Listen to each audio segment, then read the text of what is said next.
Lieutenant Sarah Mitchell stood at attention in the crisp morning air of Naval Base Coronado, her BDU uniform perfectly pressed and her combat boots polished to a mirror shine. The Pacific Ocean stretched endlessly beyond the base perimeter, its waves crashing against the shore in a rhythm she had grown to love over her 8 years of service.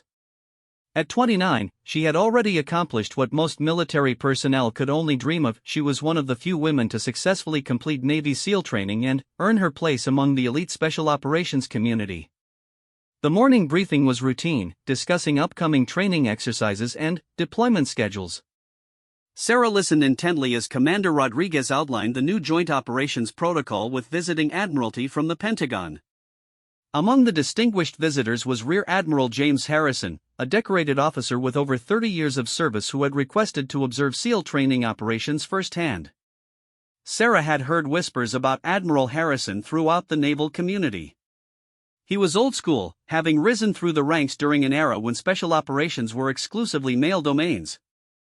His reputation preceded him as both a brilliant strategist and someone who held traditional views about military roles and capabilities. Some called him a visionary leader, others whispered that he struggled to adapt to the changing face of modern warfare. After the briefing, Sarah made her way to the training facility where her unit would demonstrate advanced combat techniques. The obstacle course stretched across several acres, featuring everything from rope climbs and wall scaling to simulated urban warfare scenarios.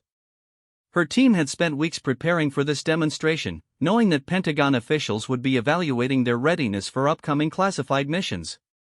The training facility buzzed with activity as equipment was positioned and safety protocols were reviewed. Sarah's commanding officer, Captain Thompson, approached her with a concerned expression. He had been her mentor since she first arrived at Coronado, one of the few senior officers who had immediately recognized her potential and treated her as an equal rather than an anomaly.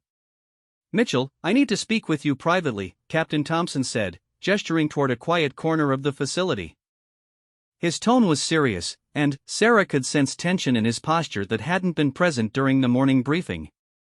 They walked away from the bustling preparation area, stopping near a section of the obstacle course that offered some privacy.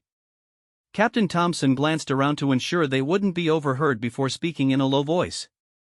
"I want you to be aware that Admiral Harrison has made some concerning comments about today's demonstration," he began, his weathered face showing lines of frustration. "He's questioned whether having women in SEAL units compromises operational effectiveness. I've tried to address his concerns professionally, but I wanted you to know what we might be dealing with." Sarah felt a familiar knot form in her stomach.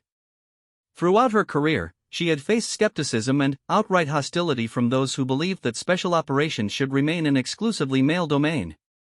She had learned to let her performance speak for itself, consistently outperforming many of her male counterparts in both training exercises and real-world operations. "Sir, I appreciate the heads up," Sarah replied, her voice steady despite the frustration building inside her. "My record speaks for itself. I've completed 3 successful deployments, earned commendations for valor under fire, and maintained the highest fitness standards in my unit." Captain Thompson nodded, his expression showing both pride and concern. "I know that, and so does everyone who's worked with you. But Harrison represents old guard thinking, and his opinions carry weight at the Pentagon. Today's demonstration is more important than just showing off our capabilities. It's about proving that our integrated units are the future of special operations." The conversation was interrupted by the arrival of the official party. A black sedan pulled up to the training facility, followed by 2 military escort vehicles. Sarah watched as Admiral Harrison emerged from the lead vehicle, his dress blue uniform adorned with ribbons and medals that told the story of a distinguished career. He was tall and imposing, with silver hair and piercing blue eyes that seemed to take in every detail of his surroundings. Admiral Harrison was accompanied by several Pentagon officials and a small entourage of aides. As they approached the demonstration area, Sarah noticed how his gaze lingered on her with what appeared to be barely concealed disapproval. She had encountered that look before, the expression of someone who had already made up their mind about her capabilities before witnessing any evidence. Captain Thompson introduced the demonstration team, highlighting each member's qualifications and specialties. When he reached Sarah, he emphasized her combat experience and specialized training in urban warfare tactics. Admiral Harrison listened politely but offered no acknowledgement of her credentials, instead turning his attention to the male members of the team. The first portion of the demonstration involved individual skill assessments. Each team member would navigate a complex obstacle course while carrying full combat gear, including weapons and communication equipment. The course was designed to simulate the physical and mental challenges encountered during real-world operations, requiring not just strength and endurance but also tactical thinking and adaptability. Sarah was scheduled to run the course third, following two of her male teammates. As she watched the first two runs, she mentally rehearsed her approach to each obstacle, visualizing the most efficient techniques for clearing walls, navigating rope climbs, and maneuvering through the simulated building clearance scenarios. The first runner, Petty Officer Johnson, completed the course in impressive time, demonstrating the explosive power and agility that made SEALs legendary. The second runner, Chief Petty Officer Martinez, showed exceptional technique in the urban warfare simulation, clearing rooms with precision and speed that drew approving nods from the Pentagon observers. When Sarah's turn arrived, she approached the starting line with quiet confidence. Her gear was properly secured, her weapon was loaded with training ammunition, and her mind was focused on the task ahead. She had run this course hundreds of times in training and knew every obstacle intimately. The starting signal echoed across the facility, and Sarah exploded into motion. Her approach to the first obstacle, a 12-foot wall, demonstrated the technique she had perfected through countless hours of practice. Rather than relying purely on upper body strength, she used momentum and efficient movement to scale the wall quickly and smoothly. The rope climb that followed showcased her exceptional grip strength and core stability. While some of her male counterparts relied on arm strength alone, Sarah's technique incorporated her entire body, allowing her to ascend the 30-foot rope with remarkable speed and control. As she progressed through the course, Sarah could sense the attention of the observers. The urban warfare simulation required her to clear multiple rooms while maintaining tactical awareness and following proper engagement protocols. Her movements were fluid and decisive, each room clearance executed with textbook precision. The final obstacle involved a sprint across uneven terrain while carrying a simulated wounded teammate, actually a weighted dummy representing a casualty evacuation scenario. This portion of the course tested not only physical strength but also the mental toughness required to maintain performance standards under extreme fatigue. Sarah hoisted the weighted dummy onto her shoulders and began the challenging final sprint. Her legs burned with fatigue, and her breathing was labored from the previous obstacles, but she maintained a steady pace across the difficult terrain. The finish line approached, and she could hear encouragement from her teammates who had already completed their runs. Crossing the finish line, Sarah set down the weighted dummy and checked her time on the large display visible to all observers. Her completion time was not only competitive with her male teammates but actually represented the second fastest run of the day, trailing only Chief Petty Officer Martinez by mere seconds. As Sarah caught her breath and began removing her gear, she noticed Admiral Harrison engaged in intense conversation with his aide. His expression remained stern, and, despite her strong performance, he seemed unmoved by what he had witnessed. The disconnect between her demonstrated capabilities and his apparent skepticism was frustrating but not entirely surprising. Captain Thompson approached her with a congratulatory smile, clearly pleased with her performance. "Outstanding run, Mitchell. That room clearance sequence was textbook perfect, and your time speaks for itself."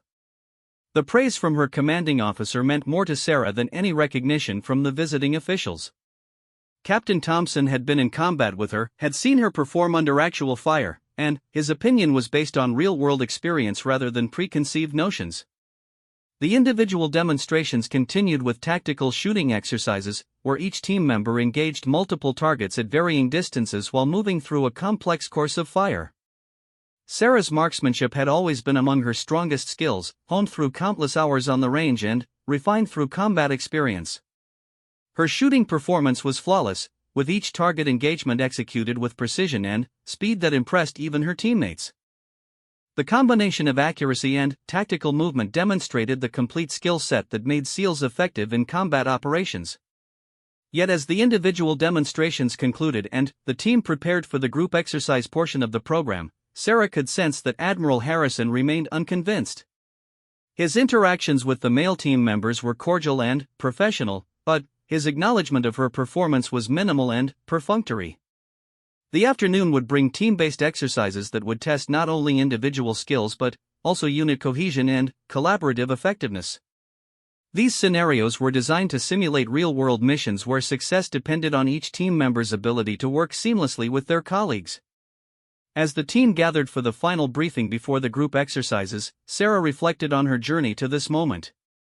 The path to becoming a Navy SEAL had been filled with challenges that extended far beyond the physical and mental demands of training. She had faced skepticism, discrimination, and constant pressure to prove herself in ways that her male counterparts rarely experienced. But she had persevered, driven by a deep sense of purpose and an unwavering commitment to serving her country at the highest level. Every obstacle overcome, every mission completed successfully, and every commendation earned had been a step toward changing perceptions about what women could achieve in special operations. The group exercises would provide another opportunity to demonstrate that effective SEAL teams were built on merit, skill, and dedication rather than outdated assumptions about gender roles. Sarah was ready to prove once again that she belonged among the elite warriors who wore the SEAL trident with pride.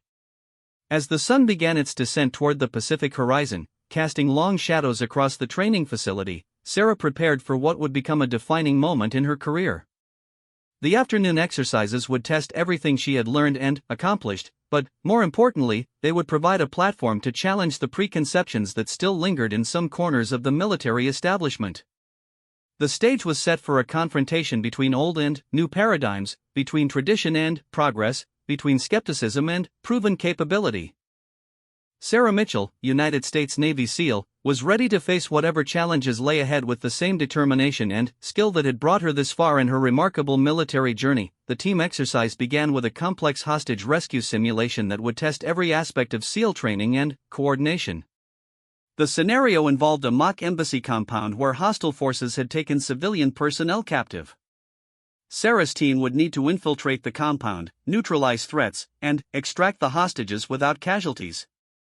Admiral Harrison positioned himself at the observation platform with an unobstructed view of the entire exercise area. His aide stood beside him with a tablet, presumably taking notes on the team's performance.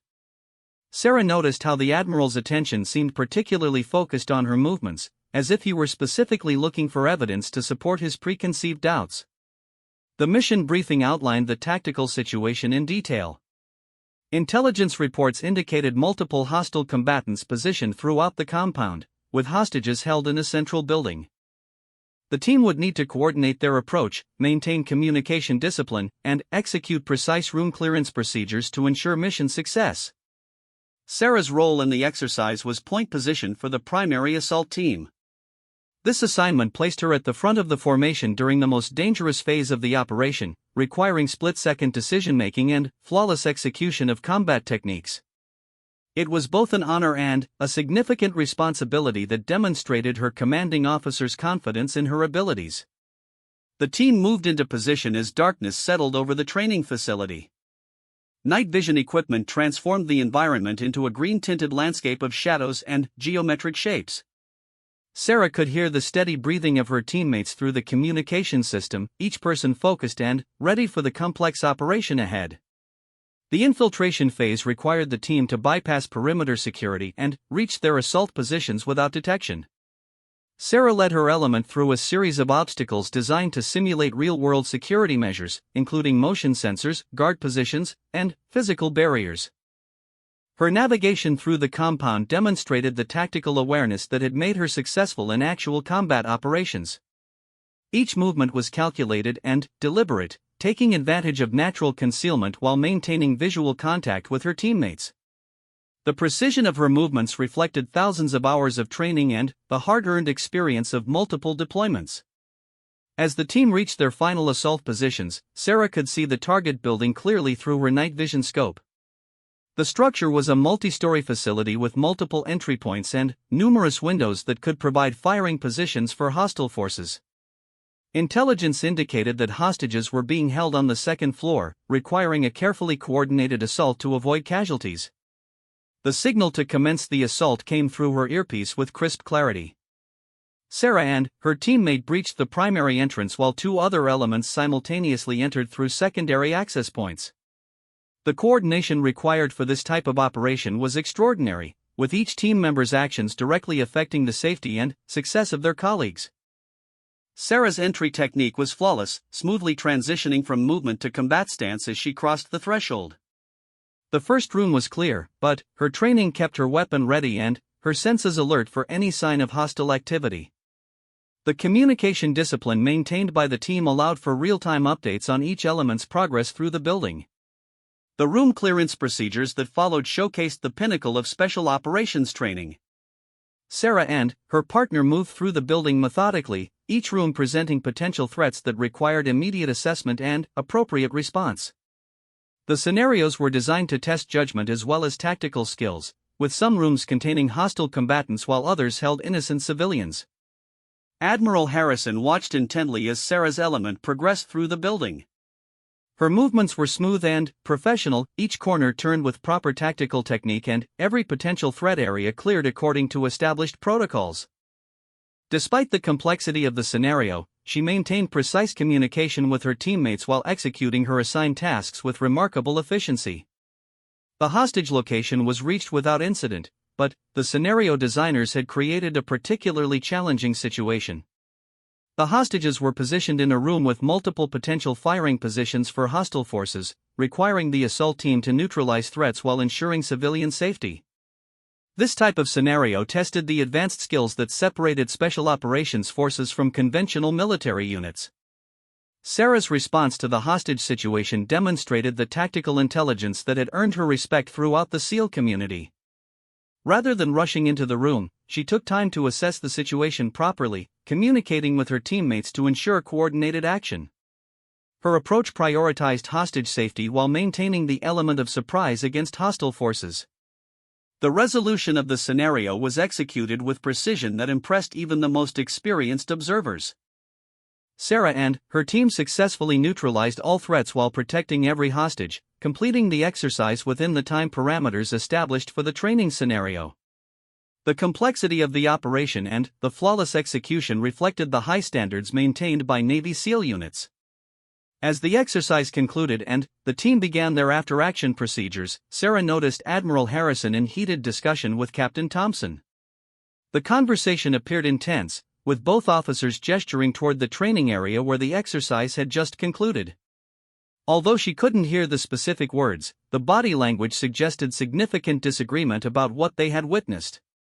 The debriefing session that followed included detailed analysis of each phase of the operation. Captain Thompson highlighted the successful coordination between team elements and praised the decision-making demonstrated throughout the exercise. Every team member had performed according to the highest standards, with particular emphasis on the challenging hostage rescue scenario that concluded the operation. Admiral Harrison remained silent during most of the debriefing, taking notes but offering no comments about the performance he had observed. His expression remained skeptical despite the objective success of the exercise, suggesting that his concerns about integrated SEAL teams hadn't been addressed by the flawless demonstration. Following the official debriefing, the team was dismissed to clean and secure their equipment. Sarah began the familiar routine of weapons maintenance and gear inspection, tasks that had become second nature through years of training and deployment. The methodical process provided time to reflect on the day's events and the obvious tension surrounding Admiral Harrison's visit. Petty Officer Johnson approached her during the equipment cleaning process, his expression showing both admiration and concern. "That was some incredible work out there, Mitchell. I've never seen anyone handle that hostage scenario better. But, did you notice how the Admiral was watching you specifically? Something seemed off about his attention." Sarah had indeed noticed Admiral Harrison's focused observation throughout the exercises. His scrutiny had been more intense than the professional assessment she would expect from a senior officer evaluating unit capabilities. The attention felt personal rather than objective, as if he were looking for specific evidence to support predetermined conclusions. "I noticed," Sarah replied while continuing her weapon maintenance routine. "But my job is to perform to the best of my abilities regardless of who's watching. The mission comes first, and everything else is just background noise." Her response reflected the professional attitude that had carried her through countless challenging situations. Throughout her career, Sarah had learned that focusing on external skepticism was counterproductive. Excellence in performance was the only response that mattered when facing doubt about her capabilities. As the equipment cleaning neared completion, Captain Thompson requested that Sarah report to his office for a private discussion. The timing and tone of the request suggested that the conversation would address the tensions that had been apparent throughout Admiral Harrison's visit. Captain Thompson's office was located in the administrative building adjacent to the training facility. The walls were decorated with unit photographs, commendations, and memorabilia that told the story of his distinguished career. Sarah had spent many hours in this office during her time at Coronado, discussing everything from training objectives to deployment preparations. "Close the door and have a seat," Captain Thompson said as Sarah entered the office. His expression was serious, and she could see the stress lines around his eyes that hadn't been visible that morning. The day's events had clearly taken a toll on her commanding officer. "Sir, if this is about my performance today, I believe the results speak for themselves," Sarah began, but Captain Thompson held up his hand to interrupt. "Your performance was exemplary, as always. That's not why you're here." He leaned back in his chair and ran his hand through his graying hair. "Admiral Harrison has requested a private meeting with you. Against my better judgment, I've agreed to arrange it." The request for a private meeting was unusual and potentially problematic. Senior officers typically interacted with junior personnel through the chain of command, particularly when discussing performance or policy matters. A direct meeting between an admiral and a lieutenant bypassed normal protocols and could create uncomfortable situations. "Sir, may I ask what the admiral wants to discuss?" Sarah inquired, though she suspected the conversation would focus on his apparent concerns about women in special operations roles. He wasn't specific, but, given his comments throughout the day, I suspect he wants to discuss your place in the SEAL community. Captain Thompson's tone conveyed his disapproval of the situation. "I want you to know that whatever he says, you have my full support and that of this entire command." The meeting was scheduled for the following morning in Admiral Harrison's temporary office at the base headquarters building. Sarah spent the evening preparing for what she anticipated would be a challenging conversation about her career and the broader question of women in special operations. That night, Sarah reflected on her journey to become a Navy SEAL and the obstacles she had overcome along the way. The physical demands of training had been intense but manageable with proper preparation and determination. The mental challenges had required developing resilience in the face of constant scrutiny and occasional hostility from those who questioned her presence in the program. The most difficult aspect of her career had been proving herself repeatedly to individuals who approached her with predetermined skepticism. Each new assignment brought fresh doubt from some quarters, requiring her to demonstrate her capabilities over and over again rather than being evaluated on her established record. Despite these challenges, Sarah had found tremendous satisfaction in her service as a Navy SEAL. The mission she had completed, the teammates she had served alongside, and the knowledge that she was making a meaningful contribution to national security provided purpose and fulfillment that made the difficulties worthwhile. The upcoming meeting with Admiral Harrison represented another test of her professional resilience. Whatever his concerns or objectives, she would face the conversation with the same composure and professionalism that had defined her military career. As she prepared for sleep, Sarah reviewed the events of the day with satisfaction. Her performance during both individual and team exercises had met the highest standards expected of Navy SEAL personnel. The successful completion of the complex hostage rescue scenario had demonstrated not only her individual capabilities but also her ability to function effectively as part of an integrated team. Tomorrow would bring new challenges, but Sarah Mitchell was ready to face them with the confidence earned through years of dedicated service and proven performance. The meeting with Admiral Harrison would be just another opportunity to represent the capabilities and professionalism of the modern Navy SEAL community. The Pacific Ocean continued its eternal rhythm beyond the base perimeter, waves crashing against the shore in the darkness. For Sarah, that sound had become a symbol of permanence and strength, qualities she would need in the conversation that awaited her in the morning. The morning sun cast long shadows across Naval Base Coronado as Sarah made her way to the headquarters building for her meeting with Admiral Harrison. She had chosen her dress blue uniform for the occasion, ensuring every detail met the exacting standards expected during formal military interactions. Her ribbons and decorations told the story of her distinguished service, including the Navy Cross she had earned during a particularly dangerous mission in Syria. The headquarters building was quieter than usual, with most personnel focused on routine morning duties rather than the high-profile visit that had dominated the previous day. Sarah's footsteps echoed in the corridor as she approached the temporary office that had been assigned to Admiral Harrison during his stay at Coronado. She paused outside the office door to collect her thoughts and prepare for what she anticipated would be a challenging conversation. Throughout her career, Sarah had faced numerous difficult situations, from combat operations to professional evaluations, but this meeting felt different. The stakes seemed higher, not just for her personally but for the broader question of women's roles in special operations. Admiral Harrison's aide, a young lieutenant commander, escorted Sarah into the office and announced her arrival. The Admiral was seated behind a temporary desk, reviewing documents that appeared to be personnel files and mission reports. His expression remained stern as he looked up to acknowledge her presence. "Lieutenant Mitchell, please have a seat," Admiral Harrison said, gesturing toward the chair positioned in front of his desk. His tone was formal and offered no indication of warmth or collegiality that might have made the conversation more comfortable.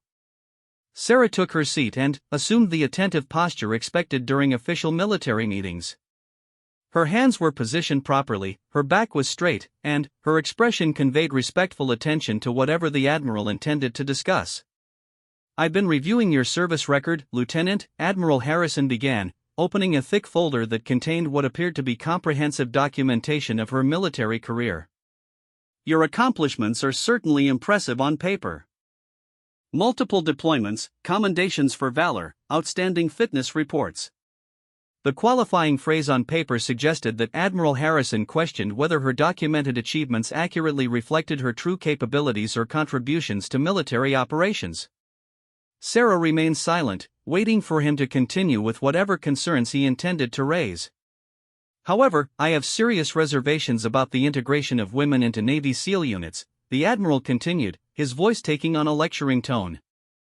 "Special operations require a level of physical capability, mental toughness, and unit cohesion that I believe is compromised when we deviate from traditional personnel policies." Sarah felt her jaw tighten slightly, but she maintained her professional composure. These arguments were familiar to her, representing viewpoints she had encountered throughout her career from individuals who opposed the expansion of combat roles for women in the military. "Sir, with respect, my performance record demonstrates that I meet or exceed all established standards for Navy SEAL personnel," Sarah responded, her voice steady and professional. "I've successfully completed the same training programs, passed the same physical fitness assessments, and performed effectively in the same combat environments as my male colleagues."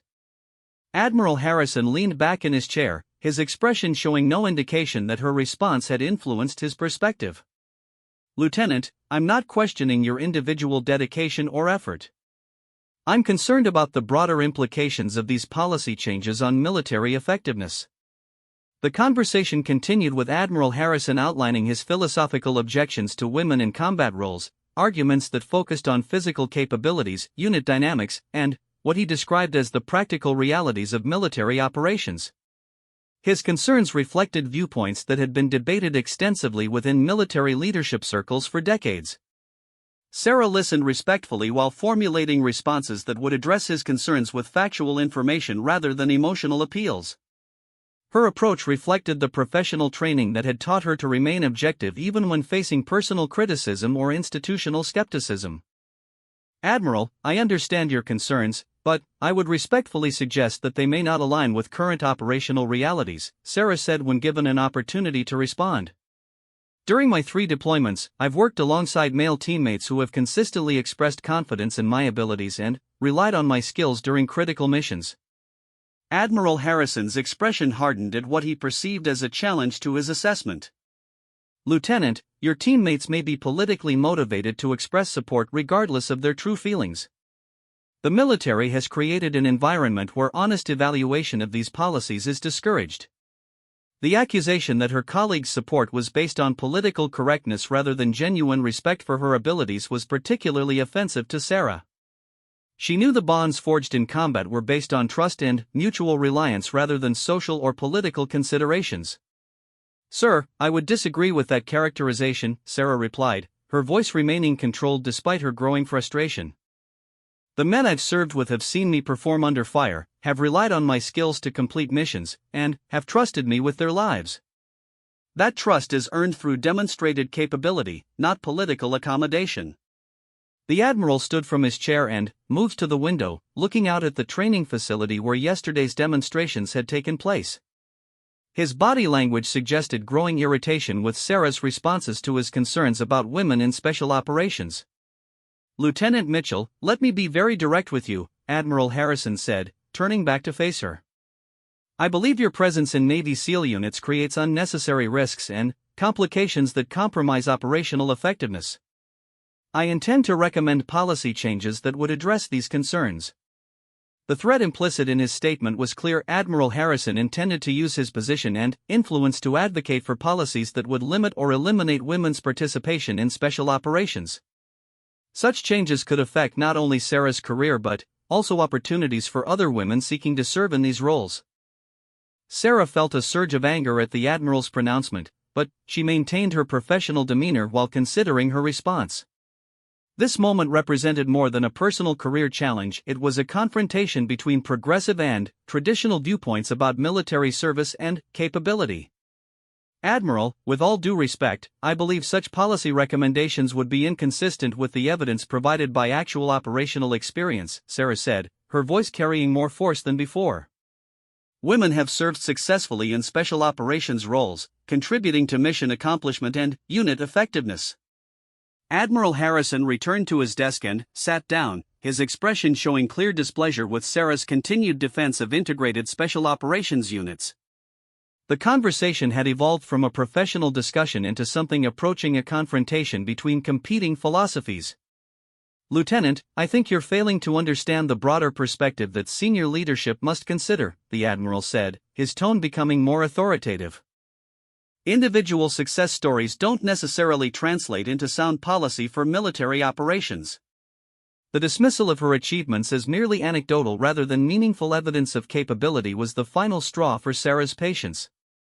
She had endured skepticism, discrimination, and condescension throughout her career, always maintaining professionalism in the face of unfair treatment.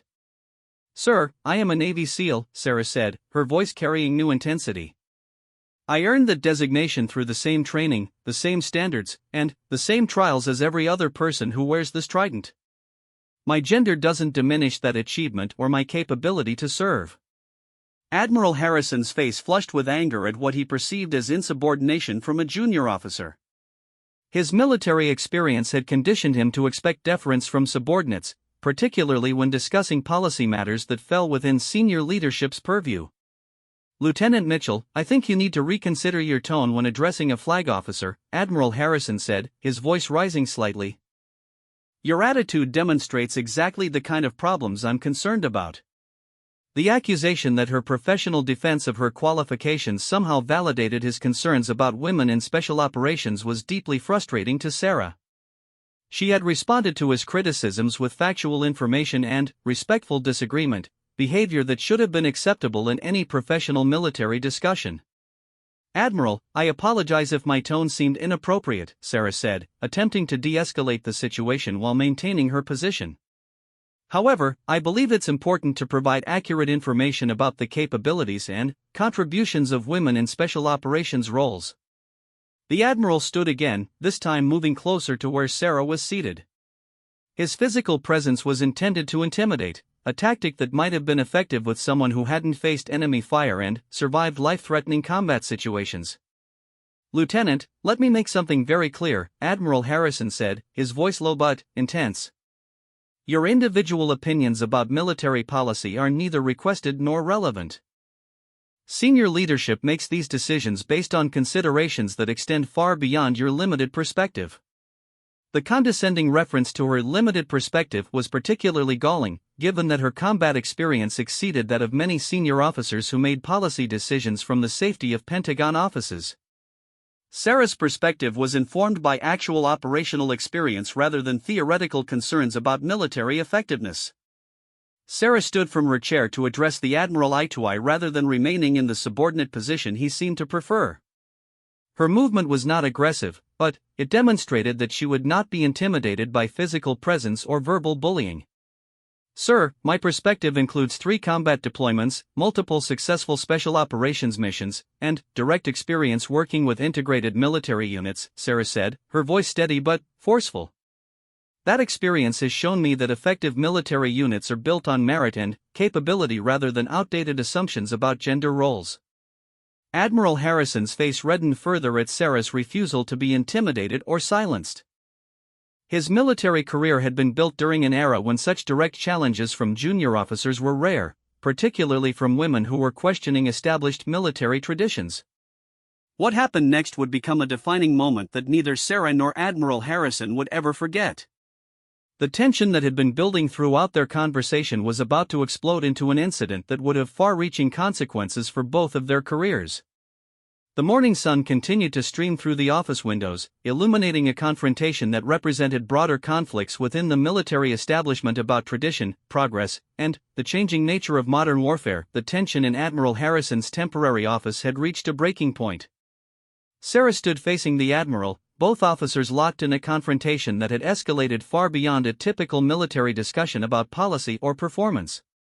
The morning light streaming through the windows seemed to highlight the generational and philosophical divide between them. Admiral Harrison's anger was palpable as he processed what he perceived as insubordination from a junior officer who should have shown deference to his rank and experience. His face was flushed, his posture rigid with indignation that someone would dare challenge his assessment of military policy and effectiveness. "Lieutenant Mitchell, your attitude is exactly what I would expect from someone who believes they are entitled to special treatment," Admiral Harrison said, his voice carrying the full authority of his decades of service. "You seem to think that your individual achievements somehow qualify you to question the judgment of senior military leadership." Sarah felt her heart rate increase as the Admiral's accusation struck at the core of everything she had worked to achieve. The suggestion that she sought special treatment was the opposite of her actual experience, which had involved constantly proving herself to higher standards than her male counterparts. "Sir, I have never requested or received special treatment," Sarah responded, her voice controlled but carrying an edge of steel. "Every opportunity I've earned has come through meeting the same standards and requirements as every other service member. I've actually had to exceed those standards repeatedly to overcome skepticism about my capabilities." Admiral Harrison moved closer, invading Sarah's personal space in a way that was clearly intended to intimidate. His physical presence was imposing, and his expression showed the kind of anger that suggested the conversation had moved beyond professional disagreement into personal territory. "Lieutenant, I think you need a reality check about your actual value to military operations," Admiral Harrison said, his voice dropping to a threatening whisper. "Your presence in special operations creates complications and risks that far outweigh any marginal contributions you might make." The dismissal of her contributions as marginal was the final insult that Sarah could tolerate. She had risked her life repeatedly in service to her country, had saved the lives of her teammates through skilled and courageous action, and had earned recognition for her exceptional performance in the most demanding military environments. "Admiral, with respect, that assessment is completely inconsistent with my actual combat record," Sarah said, her voice rising slightly as her professional composure began to crack. "I've successfully completed missions that directly contributed to national security objectives, and my teammates have repeatedly expressed confidence in my abilities." Admiral Harrison's expression darkened further at Sarah's continued defiance of his assessment. His military experience had taught him to expect compliance from subordinates, particularly when a flag officer expressed clear disapproval of their performance or attitude. "Lieutenant Mitchell, I'm beginning to think that the problems with integrated special operations units go beyond simple capability issues," Admiral Harrison said, his voice carrying unmistakable menace. "Perhaps the real problem is an attitude problem that reflects poorly on military discipline and respect for authority." The accusation that she lacked respect for legitimate military authority was deeply offensive to Sarah, who had built her entire career on professional excellence and adherence to military values. Her disagreement with Admiral Harrison's assessment didn't reflect disrespect for authority but, rather, a principled defense of her qualifications and achievements. "Sir, I have the utmost respect for military authority and have served with distinction under numerous commanding officers throughout my career," Sarah replied, her voice showing the strain of maintaining professionalism in the face of increasingly personal attacks. "However, respect for authority doesn't require silent acceptance of inaccurate assessments of my capabilities or contributions." Admiral Harrison stepped even closer, his face now inches from Sarah's as he abandoned any pretense of professional discourse. His anger had escalated to a level that was clearly inappropriate for any military interaction, particularly one involving a senior officer and a subordinate. "Lieutenant, let me explain something that you apparently don't understand," Admiral Harrison said, his voice filled with venom. "Your opinions about military policy, your assessment of your own capabilities, and your feelings about how you've been treated are completely irrelevant to this conversation." The Admiral's breath was hot against Sarah's face as he continued his verbal assault, his self-control completely abandoned in favor of personal attack and intimidation. The professional boundaries that should have governed their interaction had been completely discarded. "You are an experiment, Lieutenant Mitchell," Admiral Harrison continued, his words designed to wound rather than educate. "An experiment in political correctness that has compromised military effectiveness in pursuit of social engineering goals. The sooner we end this experiment, the better off the military will be." Sarah felt her hands clench into fists as Admiral Harrison's words struck at everything she held dear about her service and sacrifice. To be dismissed as merely an experiment rather than a professional warrior who had earned her place through merit and dedication was an insult that cut to her very core. "Admiral, I am not an experiment," Sarah said, her voice now carrying unmistakable anger. "I am a United States Navy SEAL who has earned that designation through blood, sweat, and sacrifice. I have proven my worth in combat alongside the finest warriors this nation has ever produced." Admiral Harrison's face was now purple with rage at Sarah's continued refusal to accept his characterization of her service. His loss of self-control was complete, and what happened next would forever change both of their lives.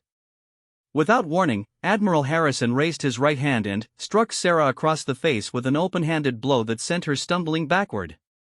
The sound of the slap echoed in the small office like a gunshot, followed by a silence that seemed to stretch for an eternity. Sarah's cheek burned with pain and shock as she steadied herself against the wall. Her hand instinctively moved to her face, feeling the heat and swelling that was already beginning to develop. The physical assault was so unexpected and unprecedented that it took several seconds for her to fully process what had just occurred. Admiral Harrison stood frozen in place, his hands still raised and his expression showing immediate recognition of what he had just done. The rage that had driven him to violence was instantly replaced by the horrifying realization that he had just committed an act that would end his military career and potentially result in criminal charges. "I warned you," Sarah said quietly, her voice carrying a deadly calm that was far more menacing than any shout could have been. "I told you that I'm a Navy SEAL. You should have listened." The Admiral's face went pale as the full implications of his action began to sink in. He had just physically assaulted a decorated combat veteran who possessed lethal skills and had every right to defend herself against his attack. His moment of uncontrolled anger had created a situation that could escalate into violence far beyond what he was prepared to handle. Sarah's training as a special operations warrior had conditioned her to respond to physical threats with immediate and overwhelming force. Every instinct she possessed was screaming for her to neutralize the threat that Admiral Harrison now represented. Her body was coiled like a spring, ready to unleash years of combat training on the man who had just attacked her. But, even in her anger and shock, Sarah's discipline and professionalism held firm. She recognized that responding with physical violence would only complicate an already catastrophic situation and potentially undermine the very principles she had been defending throughout their conversation. "Admiral, you have just made the biggest mistake of your military career," Sarah said, her voice steady despite the turmoil of emotion she was experiencing. "That was assault against a fellow service member, and there will be consequences for your actions." Admiral Harrison began to realize the magnitude of his error as the adrenaline from his moment of rage began to subside. He had not only committed a serious crime but had done so against someone who was fully capable of defending herself with lethal force. His survival instincts began to override his anger as he recognized the danger he had created. "Lieutenant, I think we both need to calm down and discuss this situation rationally," Admiral Harrison said, his voice now showing the first signs of fear as he began to understand the position he had put himself in. Sarah's expression remained cold and controlled as she evaluated her options. The assault had fundamentally changed the nature of their interaction, transforming what had been a professional disagreement into a criminal matter that would require official action. "There's nothing to discuss, Admiral," Sarah replied, her voice carrying the authority of someone who had just gained complete control of the situation. "You chose to escalate this confrontation to physical violence. Now you'll face the consequences of that decision through the appropriate military and legal channels." The reversal of power dynamics in the room was complete. Admiral Harrison, who had entered the meeting with the authority of rank and the confidence of someone attacking a subordinate's qualifications, now found himself facing potential criminal charges and the end of his career. Sarah moved toward the door, intent on reporting the assault through proper channels and ensuring that Admiral Harrison faced appropriate consequences for his actions. Her movement prompted a desperate response from the Admiral, who suddenly realized that his entire life was about to be destroyed by his moment of uncontrolled anger. "Lieutenant, wait," Admiral Harrison called out, his voice now pleading rather than commanding. "Perhaps we can find a way to resolve this situation without involving others. I think we both said things that we might regret."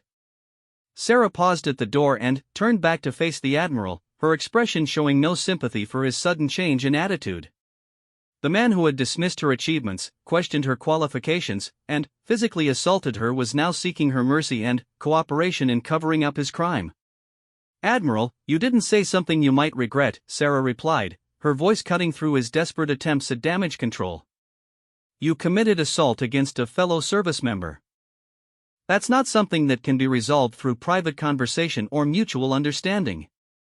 The morning sun continued to shine through the office windows, but the light now illuminated a scene that had been transformed by violence and would soon become the subject of official investigation and legal proceedings. Sarah walked directly from Admiral Harrison's office to Captain Thompson's headquarters, her left cheek still bearing the red handprint from the Admiral's assault. The corridor seemed longer than usual as she processed the magnitude of what had just occurred and prepared to report an incident that would send shockwaves throughout the Navy's command structure.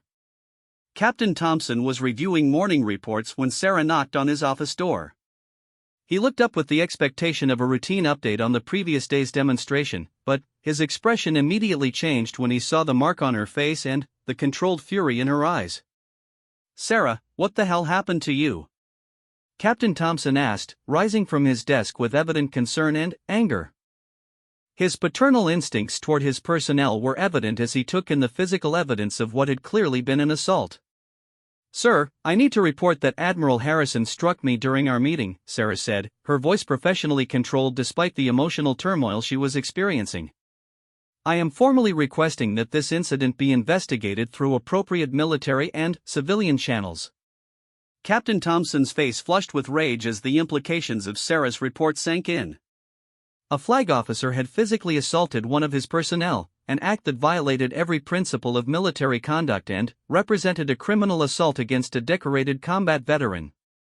"Sit down and tell me exactly what happened," Captain Thompson said, his voice tight with barely controlled anger. "I want every detail, and I want it documented properly from the beginning." Sarah provided a detailed account of her meeting with Admiral Harrison, from his initial criticisms of women in special operations through the escalating confrontation that had culminated in physical violence. Her report was precise and professional, sticking to facts rather than emotional interpretation of the events. Captain Thompson listened intently, taking notes and asking clarifying questions that would be necessary for the official investigation that would inevitably follow. His anger was evident, but his military training kept him focused on ensuring that proper procedures were followed from the beginning. "Sarah, I want you to know that you have my complete support in this matter," Captain Thompson said after she finished her account. "What Admiral Harrison did was not only criminal but completely contrary to everything we stand for as military professionals. The captain immediately initiated the formal reporting procedures that would trigger multiple investigations into Admiral Harrison's conduct. Military police were notified, the base commander was informed, and preliminary documentation was prepared for what would become a complex legal proceeding. Within hours, news of the incident began to spread throughout Naval Base Coronado and beyond. Admiral Harrison was immediately relieved of his temporary duties and confined to quarters pending investigation. The speed and severity of the response demonstrated that military leadership took assault charges seriously, particularly when they involved senior officers. The investigation that followed was thorough and comprehensive, involving military police, the Naval Criminal Investigative Service, and, ultimately, civilian prosecutors. Admiral Harrison's distinguished career provided no protection against the serious criminal charges he faced as a result of his moment of uncontrolled anger. Sarah's account of events was corroborated by physical evidence, including photographs of her injuries and the testimony of personnel who had observed the aftermath of the assault. The investigation also uncovered Admiral Harrison's pattern of inappropriate comments about women in military service, providing context for the confrontation that had led to violence. The legal proceedings that followed became a landmark case in military justice, highlighting issues of command responsibility, professional conduct, and the integration of women into combat roles. Media attention focused national spotlight on questions about military culture and the treatment of women in special operations. Admiral Harrison's court-martial resulted in conviction on charges of assault and conduct unbecoming an officer. His 30-year military career ended in disgrace, with loss of rank and retirement benefits that reflected the severity of his actions. The man who had questioned Sarah's qualifications found his own professional legacy destroyed by a moment of violence. The incident had far-reaching implications beyond Admiral Harrison's personal consequences. Military leadership used the case as an opportunity to reinforce policies supporting equal treatment and professional conduct throughout all service branches. Training programs were enhanced to address unconscious bias and inappropriate behavior toward women in combat roles. For Sarah, the aftermath of the incident was both vindication and burden. Her courageous stand against Admiral Harrison's assault had exposed important issues within military culture, but it had also thrust her into a public spotlight that she had never sought. Media attention made her a symbol of women's capabilities in special operations, a role she accepted with characteristic professionalism. The support she received from her teammates and fellow SEAL personnel was overwhelming and genuine. Combat veterans who had served alongside Sarah provided testimony about her capabilities and contributions that completely contradicted Admiral Harrison's assessments. Their support was based on shared experience rather than political correctness, as the Admiral had suggested. Captain Thompson became a vocal advocate for Sarah and for policies supporting women in special operations roles. His testimony during the court-martial proceedings provided powerful evidence that integrated special operations units were not only effective but represented the future of military operations. The broader SEAL community rallied around Sarah, recognizing that Admiral Harrison's assault was an attack not just on her personally but on the values and professionalism that defined their elite brotherhood. The incident became a catalyst for examining and addressing lingering resistance to change within military culture. Sarah's decision to report the assault rather than seeking personal revenge demonstrated the discipline and professionalism that had made her successful as a Navy SEAL. Her response to the attack reflected the values she had sworn to uphold as a military officer and showed that true strength sometimes meant showing restraint rather than using physical capabilities. The years that followed saw Sarah's career continue to flourish as she took on increasingly important assignments and leadership roles. Her reputation for excellence and professionalism made her a sought-after officer for the most challenging special operations missions. The incident with Admiral Harrison became a footnote to a distinguished career rather than its defining moment. Admiral Harrison, meanwhile, faced the consequences of his actions in both legal and personal terms. His assault conviction resulted in federal criminal charges that carried significant penalties beyond the military court-martial. His reputation within military and civilian communities was permanently destroyed by his moment of uncontrolled anger. The personal cost to Admiral Harrison extended beyond legal consequences to include the loss of relationships, professional opportunities, and the respect he had spent decades building. His family faced embarrassment and financial hardship as his military pension and benefits were terminated following his conviction. In quiet moments, Admiral Harrison would reflect on the conversation that had changed his life forever. He came to understand that his preconceptions about women in military service had blinded him to the evidence of Sarah's exceptional capabilities and contributions. His regret was not just about the assault itself but about the narrow thinking that had led to the confrontation. Sarah continued to serve with distinction, eventually taking on training and leadership roles that allowed her to mentor the next generation of special operations personnel. Her experience with Admiral Harrison became a teaching tool for addressing bias and maintaining professional conduct under pressure. The training facility at Naval Base Coronado where Sarah had demonstrated her skills became a symbol of progress and possibility for women seeking to serve in special operations roles. The obstacle course and training scenarios remained challenging, but they were now navigated by an increasing number of qualified women who followed Sarah's example. Years later, when asked about the incident with Admiral Harrison, Sarah would reflect that it represented both the challenges and opportunities of military service. Challenges came in many forms, from enemy combat to institutional resistance, but each obstacle overcome made future progress possible for others. The warning she had given Admiral Harrison proved prophetic in ways that neither of them had anticipated at the time. Her statement that she was a Navy SEAL had been intended to convey her qualifications and capabilities, but it ultimately demonstrated the consequences of underestimating someone who had earned their place among the military's elite warriors. The Pacific Ocean continued its eternal rhythm beyond Naval Base Coronado, waves crashing against the shore in patterns that had remained unchanged for millennia. For Sarah Mitchell, that sound continued to represent permanence and strength, qualities that had carried her through one of the most challenging experiences of her military career. The legacy of the incident extended far beyond the individuals directly involved, contributing to broader changes in military culture that created better opportunities for all service members regardless of gender. Sarah's courage in standing up to injustice had ripple effects that would benefit future generations of military personnel. The morning sun that had witnessed the confrontation between Admiral Harrison and Lieutenant Sarah Mitchell continued to rise over Naval Base Coronado, illuminating training facilities where the next generation of Navy SEALs would learn not only combat skills but also the professional values that define true military excellence. In the end, the incident became a story about more than just one assault or one career destroyed by poor judgment. It represented the ongoing evolution of military institutions toward merit-based evaluation and professional conduct that honored the service and sacrifice of all qualified personnel, regardless of their background or gender.